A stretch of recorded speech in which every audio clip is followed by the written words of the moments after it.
Okay, we are live. And what you know is that Tara's impressed by my followers. Okay, things are happening. Welcome, everyone. Yeah. I'm like, look at her. This Look at is, him killing it. I am so excited to do this because Tara and I have been talking on and off for a while about the possibilities of independent media for her, and I was obviously an advocate. Yeah. Tara Palmieri, most recently at Puck, Politico, ABC News, lots of big, bold-faced names, and now out on her own, both on YouTube, which is just at Tara Palmieri, not or, on Substack at The Red Letter. Yeah. It's my new newsletter, guys. Get ready. It's going to be spicy. It's all happening. The Red Letter. Yeah, it's happening. Okay, explain first why you called it The Red Letter. Well, okay. First of all, the red letter is like the bold font that you use in a tabloid. It's like the most important part of the story. It's the red letter. It's the most Okay, important. I didn't know that. See, I'm learning. Yeah, I know. It's old school. I did start at, the New York Post. That was my first job. I was there for 5 years. And it's sort of similar to like the muckraker type journalism that inspired me to go into journalism. They use yellow journalism like Nellie Bly, Pulitzer, to try to get the attention of people when they were trying to reform the system. Yep. And that's always been my inspiration because like I didn't know real journalists where I grew up. I grew up in a very working class neighborhood, but I learned about them through in high school, and I was like, this is pretty cool. Like you Yes. can change things as long as you have the, our gutsy, which I've always been willing to ask questions. Like I was like, wait, I can hold power to account by just digging in and asking people questions. Like it was like being a detective meets, a prosecutor meets a writer and expressive. And it was just like Totally. all the things that I felt that my parents, of course, came to college and said to me, don't become a reporter, don't become a journalist. They're miserable people. You'll be a waitress forever, which is true. And I'm joking. They weren't totally wrong, Tara. They weren't totally wrong. But I think the fact that they didn't believe in me, I took that as some motivation to be like, I'm gonna prove you wrong, Dad, Mom. You know what's so interesting is like I've thought so much about like what makes someone good in this world, right? Like good in the journalism content world. And the thing I keep coming back to, honestly, is being unafraid. Like I really, because I think especially now, like I think people don't realize this as much and they should. Like both parties spend and all the various interest groups and all stuff, they spend a lot of time like trying to intimidate you out of like asking hard questions, or it's like the kind of example is like Joe Biden's health, right? It was like clear to anyone. I mean, I wrote about this a lot on Substack. It was clear to anyone with eyeballs that like he was really old and getting older sort of getting older faster than his age. And yet if you talk to them, they'd be like, the Biden people, they'd be like, everything's fine. How dare you? You're an ageist. And I think you have to kind of like be unafraid, follow your gut, ask hard questions. Like it seems easy, but I will tell you, like the people that I admire the most, Republican, Democrat, independent, journalists, are people who are like, wait, what? Like, why does everyone think that thing? And that's why I like you, is like, it is not, journalism is not fundamentally about being popular with other journalists. No. I feel like or anyone in general, like you should go to a party and people should kind of be like, do I really want this person there? Because like you're a little unpredictable. Like you're following the pack is just like it's safety. And we're not here to make things safe for powerful people. We're here to hold them to account. Like that is the point. We're the people in between. And we're just lucky to like there's a part of us that are like, if you just feel like you're lucky to be near a powerful person, then like you probably shouldn't be doing this. Nope. Or I always said this of people I used to work with, particularly in print, but it's true in TV too. Print doesn't really exist anymore, but digital, whatever the hell you call it. Oh my God, I tried to get a paper today. I went to the newsstand. The newsstand said, we haven't sold a newspaper in years. No, but what I always used to think, I realized over time, was those people liked being able to tell people where they worked.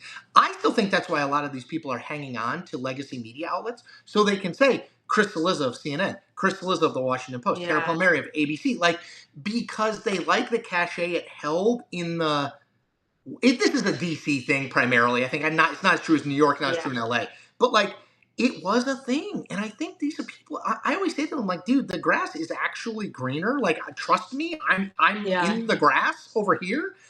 but I think they like the business card. Not that anybody uses them anymore, but the business card that says like the Oh yeah, because Washington Post. when you walk up to someone new and you're like, "I work for ABC News," they're instantly impressed. When you say, I'm a self, I work for independent myself. journalist," they're kind of like, "What have you done?" But you know what? I don't give a shit what you think about me anyway. I actually left ABC News in my third year in my 5-year contract. It wasn't for me. I didn't fit into that corporate culture of media. Yeah. I was constantly pushing to break stories. It was difficult to get through the bureaucracy, the hierarchy of like, well, this is an anchor and you're this correspondent, so you can't be on TV. So that means your story won't go on and this and that. And I was just like, okay, my mind is blown because I've always just come from institutions that were print, and if you got the scoop, you got the story, and it Yep. didn't matter if your hair looked right or like you had done your time or Yep. So I was not right for that place, and I left to go do investigative journalism actually with Adam McKay. We dug into the Epstein story, and a lot of the interviews that I did with the witnesses and with the women who were victims, survivors, as I call them, ended up being used in the case against Ghislaine Maxwell. And we did a second follow-up podcast with Sony Music on Ghislaine Maxwell. And like some of that work was the most, I don't know. When I called people, they were like, "Who are you?" I'm like, "I'm Tara Palmieri, working on a podcast." They're like, "What's a podcast?" This was like 8 years ago. Yep. And it was some of the most meaningful work in my career, in my life. I still speak to the survivors. I'm still a huge advocate for them. If I could spend all of my time just digging into that story, I would.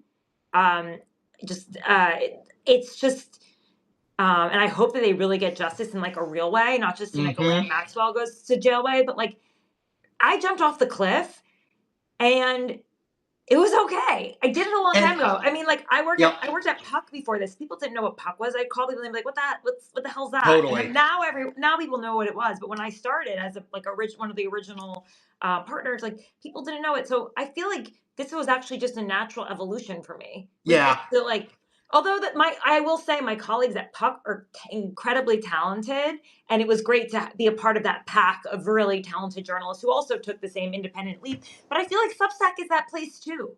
Like, yeah, you know what I mean? Like, and you know what's funny is like, I used to when I left CNN, I was like, no one's gonna talk to me, and what I realized over time is like, that's not really true. Like, it's less true today than it was the day I left. In a month, it'll be less true, and in 6 years, we won't even think. 6 months, maybe we won't even think about it.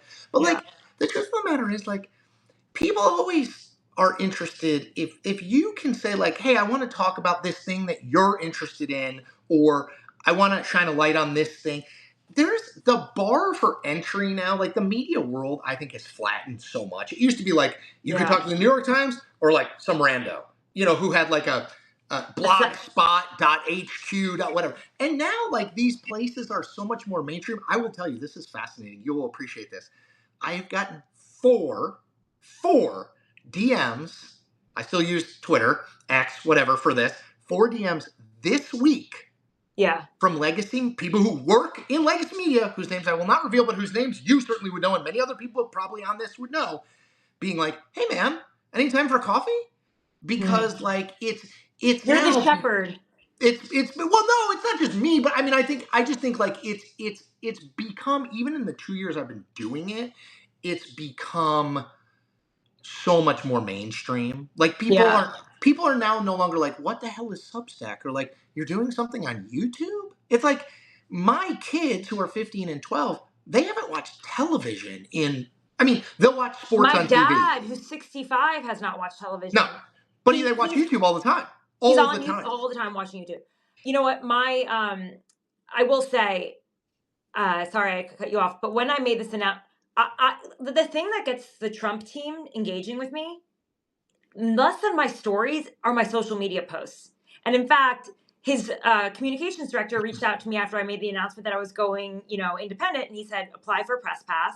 And he obviously made some critiques of my videos and said, "Oh, you could do better lighting and this and that." Yeah, they're paying more attention to that than they do now to legacy media. I mean, that's the way that they penetrated, and this is the reality. Like, and that Democrats didn't pay enough attention to independent creators. Now they're literally calling me all day long trying to get on my podcast, Yep. and I'm just like, which is great, happy to have you on, but it was not that easy before. You had to like make a real No. hard pitch. Nope. And I remember the people who were with me when it was like Totally.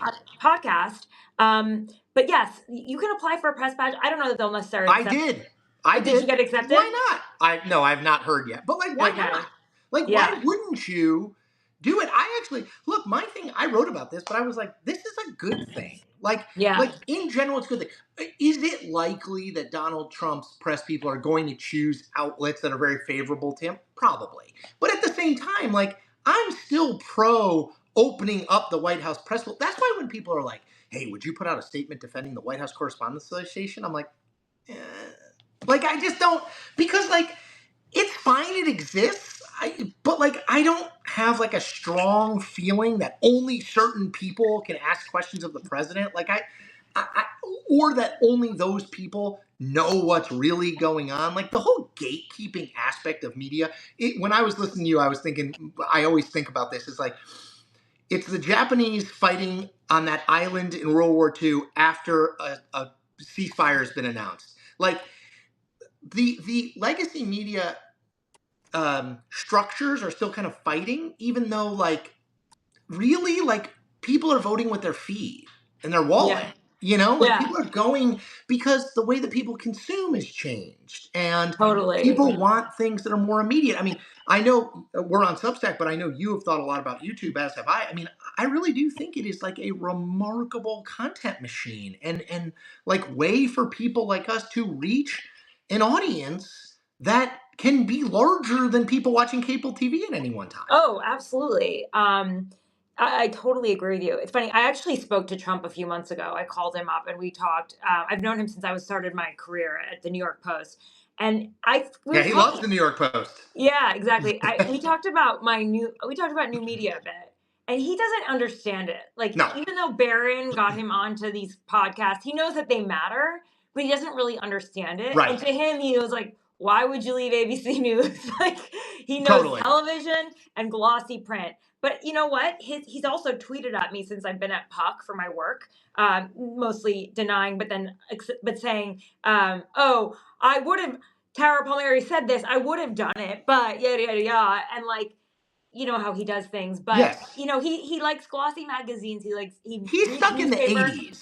Yeah, Yeah. he's in his 80s. Yeah. But it gets printed out for him. It gets given to him, and obviously his team is aware of it, because if you have a voice, which we all have, including the people on this chat with Yep. us, we all have voices.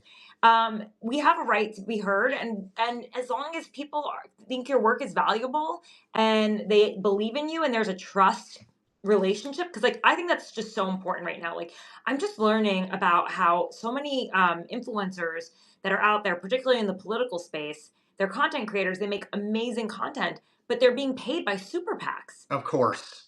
Yep. And it's on both sides of the aisle. And Yep. I had no idea they were Yep. paid to go to the State of the Union. Not the State of the Union, but the congressional address Yep. last week. Yep. And this is like, I know it's been out there for a while, but like the extent of it, like usually if this was an advertisement and you put it on, you know, your Instagram, you know, if it was an advertisement on TV, it would have to say paid for by America Of course. PAC. Yeah. Now, you don't know that at all. Nope. You have no idea who's behind it. That's the hard thing. Like, you and I are trying to occupy similar space, right? We've talked about this offline, but we can talk about it online too, which is like the easiest thing in the world to do at this point, if you want to make money as someone in our lives, get a bunch of followers, is just be like, Trump is Hitler every day. Or on the opposite and be he's like, amazing. He's amazing. I will follow him to the ends of the earth. I will wear a trash bag, whatever. Trump was right about everything, right? Yeah, exactly.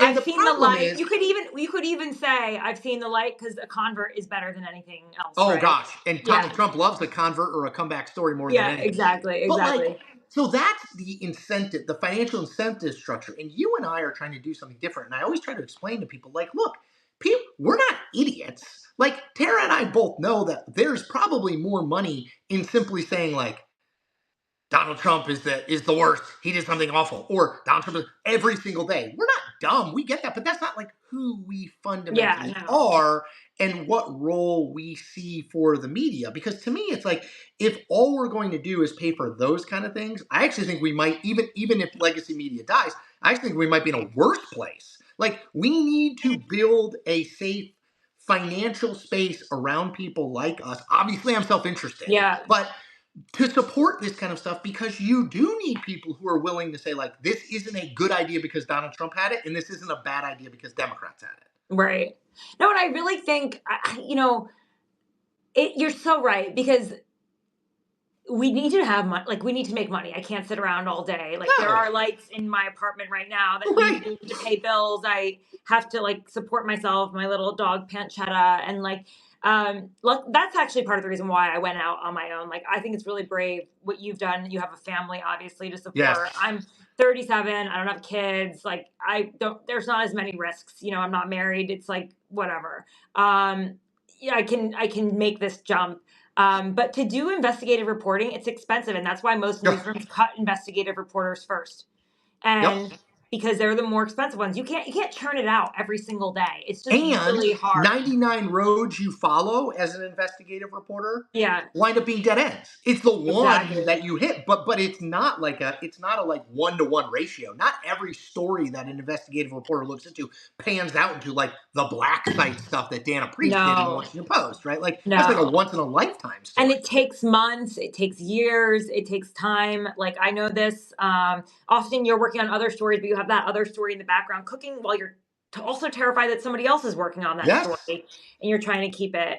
And so, you know, I I think that that's a space that like really needs to be nurtured. Is like the true like nonpartisan political reporter, investigative reporter. I mean, being a political reporter is sort of like being an investigative reporter in a lot of ways. Like you Yeah. can be explanatory and you can explain what's going on in the world, but like some things like need to be investigated. Like especially now, I said this to the Steve Schmidt on the show yesterday, but I really think that like we have to be paying attention to the agencies and the way they function because So if undercovered. it's really undercovered and like if there's another baby formula crisis, but there's no one at the FDA to take care of that, children die. If the measles outbreak gets worse, children die. We Yep. saw what happened in Samoa. Mask. Yeah, If we have a mask shortage, I mean, yeah, like no, who would have thought that like we should have overseen that? No one. Like if right. you had told me, FAA, yeah, like exactly. You hear Sean Duffy, great investigative reporting from the New York Times about, and this is why I still respect the institutions too, because so much great reporting comes out of it. But like Sean Duffy confronted Elon Musk and said, "Don't touch my air traffic controllers. They're understaffed," and he tried to fire them. yep, He's like, "I'm dealing with um, a ton of crashes, and apparently only 10% of air terminals, I think that's what they're called, terminal towers, are actually sufficiently staffed according to the FAA standards. yep. They are I so mean, understaffed." I always with Trump, I always think it's hilarious. Like one of the things I interviewed Alex Eisenstadt, who I'm sure you know at Yeah. Axios, because his book on Trump is coming out, and I'm going to post it tomorrow on YouTube and Oh, wait, Substack. is it coming out tomorrow? No, the book is out a week from today, but my interview with him is coming out tomorrow. I didn't know that we could run it, but he was like, "Yeah, you can run it." I was like, "Okay, great." So one of the things that he and I talked about was that this whole thing with Trump about like the fake media, I always say one of the things I wished people knew was Donald Trump cares deeply about the media. He is focused on the media. He is engaged with the media. He is like, he understands the symbiotic and parasitic relationship that exists Yeah. there. And it's like, I think that people don't grasp a lot of that stuff. Like, I think part of our role is to be like, the mainstream media isn't like bad. There's a lot of good there. It's just not the right fit for us. And Oh we yeah, now no, have and a I think there's a vehicle. lot of like important reporting that's coming out. Yes. They're still They are trying the to. spine of a lot of what I write about. I mean, Yeah, and they're also trying to do good reporting. Most of the people I know are trying to do good reporting. Some of it is PAC journalism. yes. Some of it is access journalism, but that happens not because of the individual reporters. And this is the problem with, I say the word the man. It's not always a man; it's a woman too. But it's The the man can boss. be a woman. Yeah, it's the boss. They're over you. and they're kind of telling you the angle, the direction. Maybe they have alternative motives. Maybe they have friends in high places. Maybe they're getting calls. Maybe they're trying to do a booking with someone like the president of the Oh, United States. especially at TV, like, hey, Yeah, we're trying to get so and so, so be nice to so and so. yeah. Yes, You don't understand why. You're just at, like, as a, like, grunt reporter, essentially. You're on totally. the bottom of the totem pole. You're just like, I'll get something. I gotta get a story. Come on, like that's how you earn your stripes. Is like you get stories, and like when they're just killed, you're kind of like you just don't understand. So can we? I see a few people asking this, and I want to always be mindful because I think one thing that people like Tara and I have been in this for a long time do is we talk a little bit in code, and I'd never want to do that because I want to always make sure that the average person who is like, I'm interested in politics and the media, but I don't know. So somebody asked, what's the difference between PAC journalism and access journalism? I would argue it's similar, but Tara, do you want to like take some of that on and then I'll fill in the blanks? Yeah, okay. Like when you're part of a press corps, I Like think the there's a White lot. House. Yeah, like the White House. I think there's a lot of pack journalism because you're covering the news of the day, right? And the networks tend to look at each other and they're like, well, they went with this line, so we have to go with that line. They want to know exactly what the other person's going to do, what their lineup is going to be like, because they're competing with them for ratings. They actually like spy on each other. It's kind of crazy. Totally. They share tips about who's going in which direction because they don't want to be seen as missing an angle or What's on so the cover of the New York Times what's influences on the what's on the cover of cover of the Washington Post. the first layer though is the New York Times or the Washington Post, most of the New York Times, and they actually set the precedent for all the rest of the media. And the and then the TV just looks at the headlines. Like you could break a story inside of the television network and be like here's a story, and they're like, no, I don't get it why it matters. It's in the New York Times. I gave you that yesterday. Yep. No, but it matters now because it's in the New York Times. Like Oh, they totally. It's a really, validator. it's a validator. It's Yeah. in the New York Times. So as a journalist, that's can be incredibly frustrating. When you're on a beat, the people on the beat tend to follow the flock. It's just inevitable. Like being an outlier on a beat means that like first of all, the people that are controlling access, the press secretaries, people who work for the principals, they'll cut you out. They'll Totally. make you feel ostracized. If they'll give access to your colleagues, they'll give access to your competitors. They'll try to cut off your access. They'll make it really difficult for you to do your job. And it's about like kind of standing through that, hoping you have allies in your newsroom, like hoping you have, we call it like a rabbi, you could say, someone who's really like has your back through those times when you're being fucked with. But I guess that's the only other word I would say. You know what? Can you give me 1 second though? Because my phone's about to die. I need to plug it in. Charge that phone. So, folks, Yeah. while Tara is charging her phone, you guys know that I write down like my story ideas on these Post-it notes, and if you can see this, Okay. Tara, if you can see this, I wrote down how Donald Trump killed access journalism. That's so access journalism. Just to expand a little bit on Tara. So, Yeah.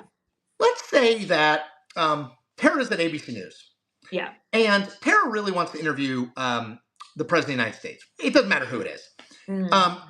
The way that Tara traditionally would go about that is to be like, hey, I want to interview you, like have that conversation. But also, like, here's where you're not going to get it. If Tara writes, like, the President of the United States did something really stupid, you're probably not getting that interview because they can go to a zillion other outlets.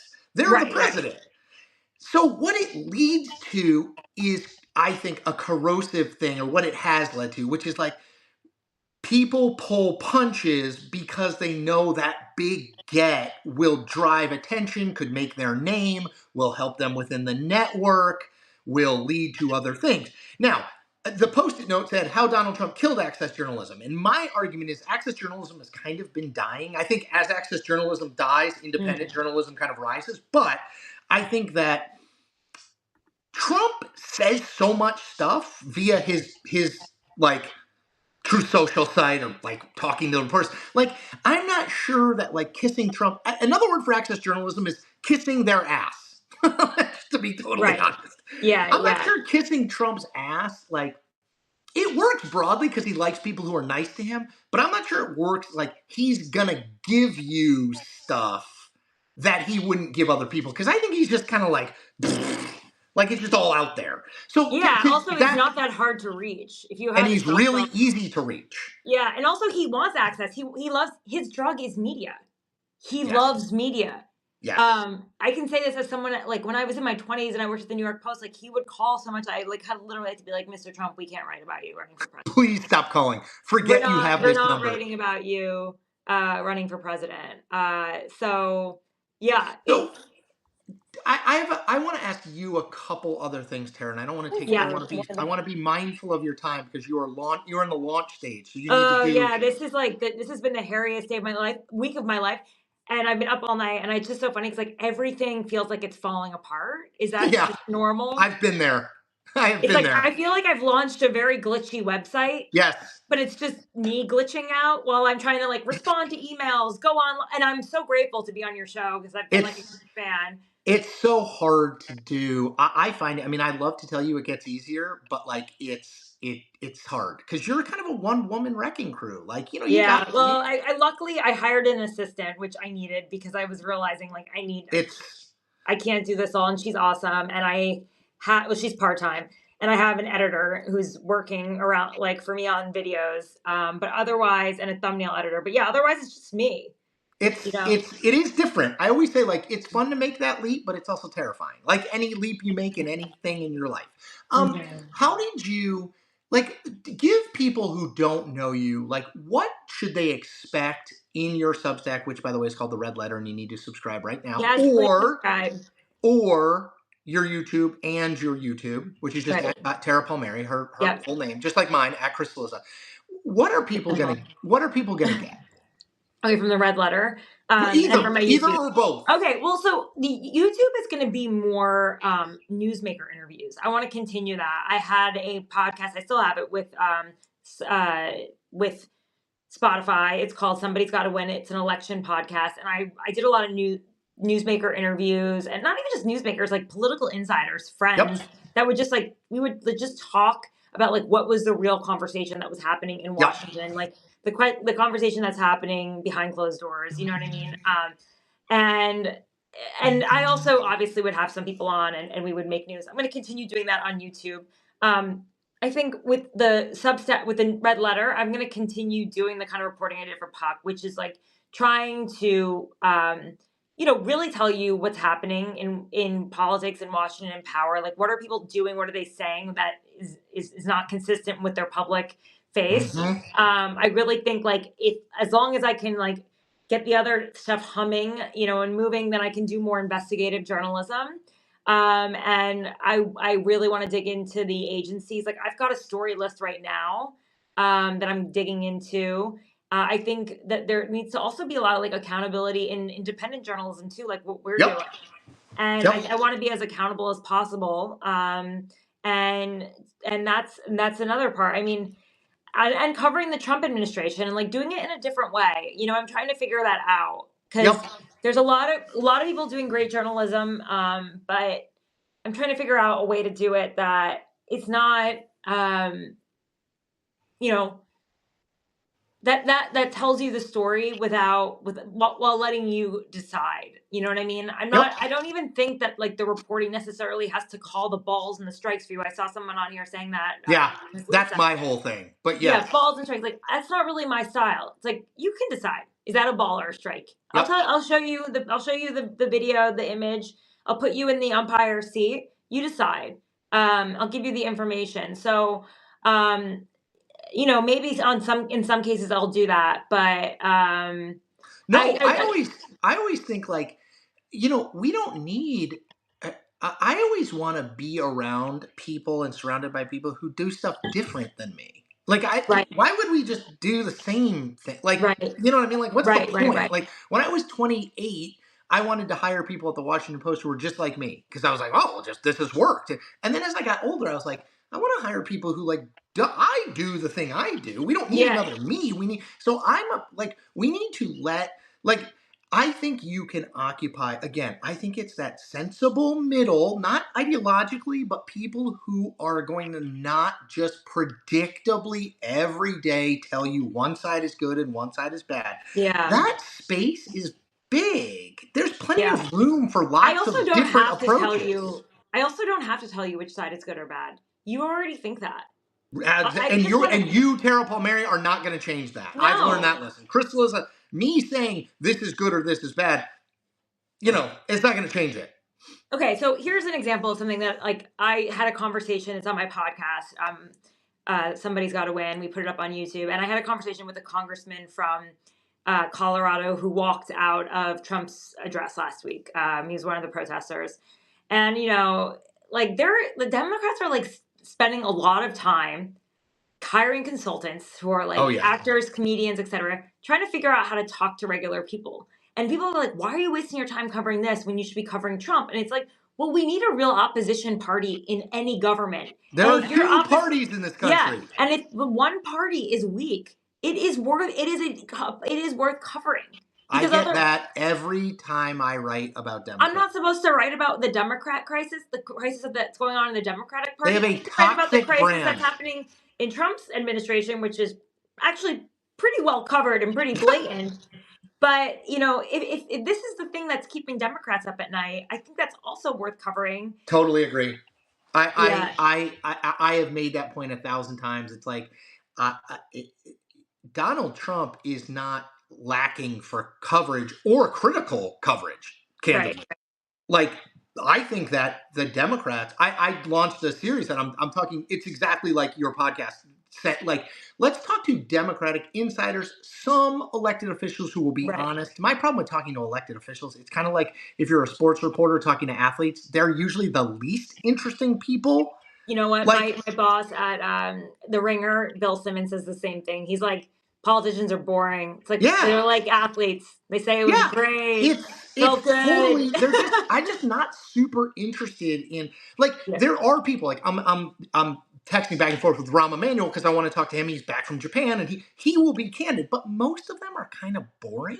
But what I'm doing is I'm doing this thing where I'm like, okay, Democrats have a problem. How did they get here and how do they fix it? And let's just talk to smart people about that. And like that to me is like a really worthy conversation, especially if you hate Trump. Because if you hate Trump, you need the other party to be a viable alternative. Like you can't just be like, oh well, Democrats are going to win. Like, and that's the thing is like I think people always want to, this because you've done this. It always happened to me too. People always want to figure out, okay, well, what's Tara Palmieri really? Is she really a Republican or is she really a Democrat? It's like I don't even vote when I cover an election. How's that? How's that for apolitical? And you know what? Do you know David Chalian, who's at CNN now? He used to be at ABC. Yeah, of course. He's great. He came in. I taught a Georgetown class, and he came in and spoke. And one of the kids asked him, like, how is it like being kind of like just a moderate, like in between, not being. And he's like, honestly, I've been a journalist for so long. That's how I kind of look at everything. I'm like, I don't look at it like, is this a good policy or bad policy? I look at it like, is this something that's going to work? Is this consistent with what they've said before? And I actually think that's like really, I think it's true for people like us. We've spent so long doing this, looking through that lens that like, I don't even think about being a partisan. It's just not how I approach life. Also, like, how can you really even, like, when you have been in the trenches like you've been and I've been, and you see how politicians lie. All the time. How they crave power. How the people around them crave power. The spin. What power does to a human being. Like, how can you really blindly believe in anything that they're doing or You should not. Yeah. I always say the most accurate show about politics is Veep. It really is. Like the idea that it's the West Wing, like policy ideas being debated and the president makes a decision that's good for the country as opposed to good for his politics. Like if that politics exists, it ain't in America. Like that's not anything I've ever seen being up close to it. Like not one time. You know what I love? Like all these politicians are like, it was my staffer that told me not to tweet it. I was trying to be cool. I was drinking whiskey. This is actually just was said in my last interview. My staffer, I was like, you can't blame your staff. You're the boss. And like, how often is the staffer blamed? I mean, it's just, Veep is real. It's totally real. It's just like, I don't think people realize that. It's like, if you want to understand how Congress works or how politics works more broadly, think of high school. I mean, Like, it doesn't get that. It's like they're popular ones, they're unpopular ones. Everyone's kind of like angling to be someone, to matter, to be the big athlete, to be the big smarty pants. Like, it's all the same. Everybody knows each other. Everybody's kind of watching what everyone else does. And that's why I think there's real value in doing what we do, which is like, I never felt Jeff Zucker at CNN and Marty Baron at the Washington Post never were like, "Hey, Chris, I need you to write X thing." I never really felt that, but there were always like institutional. You made this point earlier. There were kind of like broad institutional senses that you got of like, "Hey, we need this," or "We want to kind of go in this direction." You And didn't now, have producers that were sort of like tinkering with your reporting, or not not really. with your language. Okay, so I definitely got. I think cable and network is different. I think I think so. network is much more heavy, like has a much heavier hand. Everything has to go through standards, and it's like by the time you get it back, it's like you're It doesn't look speaking, and like. you're like tonight.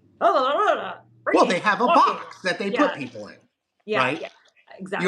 You have to have a certain voice. You have a certain cadence. You have to have a certain, Right. and it's like I I think think. cable's a little bit more. There are more characters. You're allowed to be a little bit more free in a lot of ways. But you know what I've But learned? you know what stories are going to go on TV and which stories aren't. And if your story is not going to go on, I mean, you know that's what's rewarded and what's not. So You know what I come back to over and over again? Authenticity. I really yeah, think it's like authenticity and being unafraid. And I think those two things are super tied together. Like, mm, you need to be who you are. If you are a ball and strike caller, be a ball and strike caller. If you are I'm going to show you the video of the plate and then where the ball pass, be that. If yeah, you are, I always say this, Steve Schmidt is my friend. I've known him since he worked in the House Commerce Committee. I don't agree with everything he says, and I certainly don't agree with the way he says it sometimes. But that's Steve. He's yeah, always kind of been like that. mm-hmm. So I'm like, live your you. You know what I mean? Like, I'm Yeah, not going to try to be him. Like, yeah. I'm not going to try to be you. You're not going to try to be. It's like, Well, be I who might you try to are. be you a little bit because I do People, think you're doing some things right, and I do think that some people are doing things right in their work, and I admire that. And yeah, it might take a few Cillizza things from that you. is fine. You I be did the just spend first. the first part of this conversation before we got on being like, Chris, so how do you do it on YouTube this way? So do this. Should I go Man, live? it's I You know? feel like it's like the cool thing about it. One thing that is cool about all this though is like, if I want to like do a thing with you, Yeah, I reach out to you and I'm like, "Hey, can we do this thing?" And you're like, "Sure, let's do it." And we figure out a time. Like, I yeah, will. You mentioned bureaucracies at these bigger legacy places, and I will. This is so funny. I've now been out for 2 years, so right. I don't really run into that much. But Simon Owens, There my wasn't friend, bureaucracy at Puck, by the way. there was not. Yeah, yeah. So No, there Simon wasn't. Owens, my friend, who is a great media reporter who writes a great Substack. Just look up Simon Owens; he's terrific. He did a profile of me, and he was like, "Hey, are there a couple people who've known you throughout kind of the ups and downs of your career?" Yeah, And I gave him a few names, and I reached out to one of the people, whose name I gave him, who works at a big media company, and I was like, "Hey, FYI, this guy's probably going to reach out to you," and he was like, "Oh, like, I gotta check with our PR people if I can mm, talk." Because yeah. you can't say anything nice about At someone who a doesn't work news for you. organization, which is weird. Should we? Like, Somebody called me out for multitasking. It's my first fucking week. dude, she needs to grind. She's on that grind. I'm on the grind. I was listening to you, by the way. I can do two things at once. I promise to be more focused. It's week day 2. I didn't sleep last night. Oh my god, Chris, I don't know how you do it. I wrote today about how people seem to think like,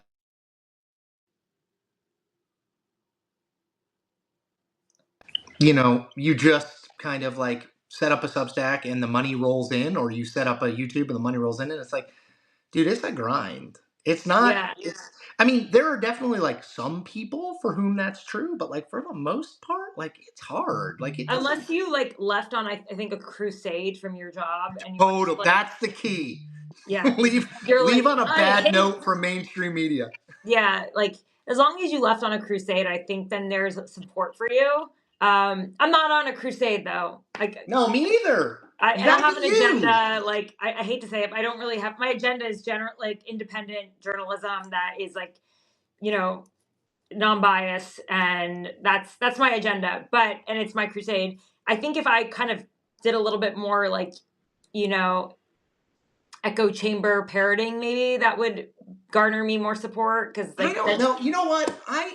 So early on when I started this, some people said to me, "You just have to be way more lefty. You just have to bang on Trump every day." And I was like, I just like it's not me. Like I can't. I saw I your can't. tweet too after the State of the Union. You were like, that was actually a good. Well, I know it's not the State of the Union, but the congressional address. You were Yeah, like, it was whatever. actually. You were like, it was really strong. And of course, people were like, "F you, Chris," and it's like, It's like I just don't. I just like you gotta be you. It's like the sure, most basic advice ever. But it's like I always say this. I have a monopoly on good ideas. Maybe it was a terrible speech. I don't know. But when I watched it, I but was to like, you, yeah. this seemed effective, and that's all I can do. And that's I mean, in terms of like political stagecraft, it was effective. Um, absolutely and the opposition was not effective with their signs. Um, Al and Green. yeah, so but the content of the speech was, there were a lot of lies, and like that is something that's worth pointing out. But are we going to say that if you were sitting at home and you weren't watching the Washington Post fact checker, which is an important you know an important page, you probably watched that and were like, I feel good about what the state of the union. And you know what? You would be the average American. It's Right. like, Unless you hate Trump. Unless you hate Trump, and then but you're if just you like, hated then you're Trump, you probably not probably didn't. watching it anyway. I was gonna say if you hated Trump, you probably didn't watch anyway. All right, I want to Yeah. end on something. You mentioned this word, and I want to go back to it. You said the word trust, and one of the things that I fixate on is the drop in trust in mainstream media. I mean, it is just collapsing. Trump has fueled that, but he didn't start it. How do you how do you build trust? Like, how do you, Tara Palmieri, like, why should people, how do you say, I'm going to, the most important thing for all of us, I think, is that people trust us. Like, they may not agree with us. Mm, They may be like, oh, that seems weird, but they trust that you're going to get the reporting right, that I'm hopefully going to get the yeah. analysis. You know, like, it's honest. It's not, there's no Yeah. agenda behind it. We're not people who super PACs are paying to say something nice Yeah, about yeah. someone. I mean, How do that's you do one that? thing. Yeah, that's one thing. I'm not accepting any investment money, and if I do, I'm really being careful about it. Like, I want to make sure that if I accept money from a Democrat, I accept money from a Republican. Yeah, I haven't done That's that either. that's Yep. part of it. And I'm not saying like a Democratic super PAC or Democratic. I'm talking about just people that vote that way, Right. and so that like it's squeaky clean. I also want to make sure that they sign off on something that says that they can't influence my journalism. Um, if I do that right now, I'd love to bootstrap it. I Yep. might, like take out a home equity loan. Maybe you guys will help support me. That would be great. Um, It that ain't would be free, people. even better. Journalism isn't free. Yeah. And then, yeah, exactly. It's not free. Nothing is free. Especially content creating. It takes a lot of time, and also making calls and doing reporting. So that's part of it. And trust, like it takes time. Like you go on a date with someone, you don't trust them right away. No. You know what I mean? Trust is something that like builds over time. And I know some people are meeting me for the first time on this page, but like if you go through my track record, like I'm pretty good. Like I have a really strong track record of breaking news and being right. And people who have been following me know that I get it, that I get it right. And even someone from the Trump team said to me the other day, he was like, I hated your reporting on the campaign, but you were right. You know what I mean? And it's like, you know what? That's good. Like That's that's a what I win. want to hear. That's And what he's you're like, going for. yeah. And it was like, yeah, and I didn't get invited to their that victory party, but I But this is wasn't. where we started. That's not Yeah, the job of exactly. a So journalist. You're exactly. So not that's supposed to be popular. exactly. So that's where I mean I had to deal with like some access issues. I'll be honest with you. Once I got disinvited, I was paid at that moment to be on a program, Amazon's election night coverage, Mm-hmm. and I was supposed to be their Trump reporter at their Trump Right. victory party. I can't get in. I lost. I was about to lose money. Like I was just like, oh, this sucks.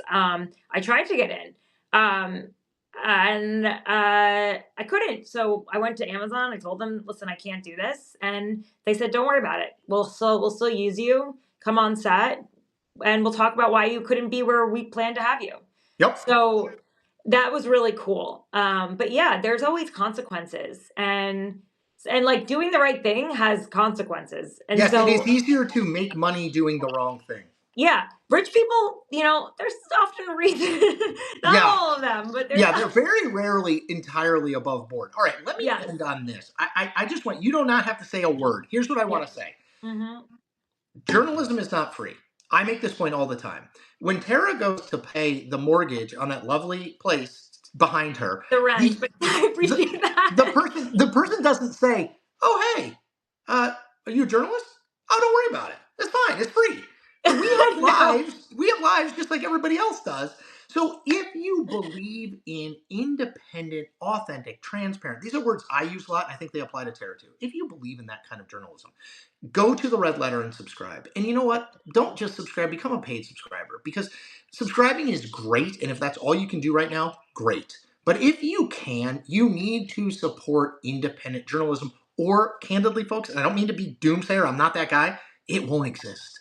It doesn't exist without your support. Go to YouTube. It's easy. It's literally free. Just hit the subscribe button on Yeah, that was Tara's an easy one. site, right? Like, it couldn't be any easier. And Right. if you do, take 3 minutes after we get off this call and do that, and you will help an independent journalist begin the climb to being someone who will be of value to you and pay you back many times over in terms of information and knowledge. So Yeah. I just I am a fan. We will do Thank this you. again because I think it's of value to me. We can talk more politics. We talk more Yeah, some we'll talk media and politics. career stuff. Yeah. Thanks, But Todd, for subscribing. Appreciate yes, that. Todd, good man. Thank you for Thank subscribing. you. Thank Folks, this will run you. on our Substacks. Also, I'm gonna try to put it at least on my YouTube, which is just Chris Cillizza. But again, don't worry about me. Go to at Tara Palmieri on YouTube. Go to the red letter. Become a subscriber. We need more independent voices. You need to support independent voices because that's the only way we can sustain and keep Yeah. doing this. So thank you. Thank you for supporting us. Go support Tara. Tara, I know you're super busy with the lunch. No, Go this was a sleep. pleasure. Go I sleep always and have get time some for time. you. I'm sorry I Okay. had to deal with some pop-up questions from my assistant about the internet's crashing. It's all good. That's the life of Okay. an independent creator. Take care. Thank Thank you, you. everyone, for Bye. joining us. Be Cheers. well. See you.